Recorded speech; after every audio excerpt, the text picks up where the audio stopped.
Ndabasuhuje kandi mbahaye ikaze inshuti bakunze mudasiba gukurikirana ibiganiro bya Nsabira TV. Uyu munsi tugiye kurebera hamwe ibintu bitatu byo kwitondera igihe uri kumwe n'umukunzi wawe. Ndabizi neza ko hari abantu benshi bagenda batwandikira badusaba kubagira inama, ariko uyu munsi ndagira ngo mbabwire ko ubuzima bwo gukunda ndetse no gukundwa tubayemo bugiye butandukanye. Uyu munsi hari abantu batewe ibikomere n'abakunzi babo, ariyo mpamvu twagiye tukabazanira icyo twita Pick Today. Tubazanira ibintu bitatu byonyine bishobora gutuma mu rukundo ushobora kubaho hari ibintu bitatu ushobora kwirinda. Dutangira rero tubanze twakire abantu bashya. Niba uri mushyashya kuri uyu muyoboro wacu wa YouTube, urareba munsi ya video yawe ahantu handitse ijambo subscribe, ukandeho ukande no kukazogera wemeze all notification kugira ngo tujye tubana mu biganiro bigenda bitambuka kuri iyi chaîne. Twagiye rero n'ikintu cya mbere ugomba burya kwitondera mu rukundo. Burya ngo ikintu cya mbere kwirinda kwica gahunda wahanye n'umukunzi ngo ni kimwe mu bintu bishobora kugufasha gukomeza urukundo rwanyu. Aha rimwe na rimwe hari abantu bajya bahana gahunda yo kuba bashobora gusohokana cyangwa se kujya gusura famiye yo ku ruhande rumwe, yaba urw'umukobwa cyangwa se urw'umusore, ugasanga kwica gahunda kumwe muri bo bibaye inzitizi yo gutuma umugambi wabo utagerwaho. Bino rero burya abahanga bagaragaza ko bishobora gukoma mu nkokora urukundo rwanyu, kuko ngo ugaragara nk'umuntu utazi guha agaciro urukundo, bigatuma umuntu mugiye kubana akubona nkaho uri umusore cyangwa se uri umukobwa utari seriye mu byo ukora. Iki kintu nacyo ni ikintu ngo cyo kwitondera kandi ukirinda ko gikunda kubaho kenshi kagaruka, kuko 80% ngo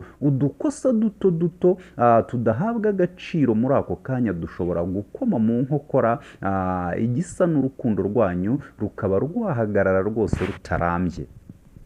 Ikintu cya kabiri hano ngo kwirinda guca inyuma umukunzi wawe ni kimwe mu kintu gishobora kugufasha gutuma urukundo rwanyu ruramba. Aha benshi bakunda gukora ikosa ryo kugwa mu cyaha gisa no guca inyuma abakunzi babo, kuko wenda bashobora kuba bakorera mu ntara za kure ugereranyije n'abakunzi babo aho bakorera. Ibyo rero bishobora kugira ingaruka ku rukundo rwanyu igihe ashobora kuba amenya amakuru y'uko umuca inyuma, kabone n'aho ayo makuru atayamenya. Wowe iyo mumaze kubana ngo bya bihe waciyemo cyangwa se ibikomere wagiye ukomeretswa n'abantu batanagukunda, ariko mukora ikosa ryo kuba mwaryamana cyangwa se mwakora ibisa naho neza bigaragaza ko abo bantu mufitanye isano ya hafi yo kuba mwakundana mu rukundo. Ibyo rero bikugiraho ingaruka zikomeye cyane, bigatuma urukundo rwawe n'uwo mubana biba ikibazo gikomeye. Niyo mpamvu rero iki kintu cya kabiri ari ingenzi cyane kwirinda kugikora. Irinde iki kintu cya gatatu, kuko abantu benshi bakunze gukora ikosa rimwe rikomeye ryo gusezeranya abakunzi babo ibyo batazashobora gukora. Ibi bintu rero birabakimbiranya cyane, kuko iyo umusezeranyije ibyo udashoboye iteka ahora kubona nk'umunyantege nke, bigatuma abona ko nta kintu ushobora kuzamugezaho mu buzima murimo. Niyo mpamvu kwirinda iki kintu rero ari ingenzi mu rukundo.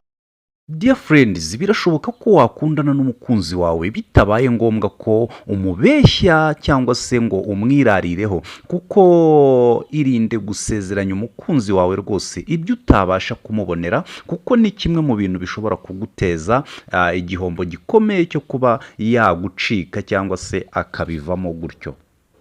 Nkwibutsa ko rero niba uri mushyashya ku muyoboro wacu wa YouTube, urareba munsi y'ijambo ryanditse subscribe, ukandeho kugira ngo wiyunge ku muryango mugari tujye tubana no mu bindi biganiro bigiye bitandukanye. Ciao ciao.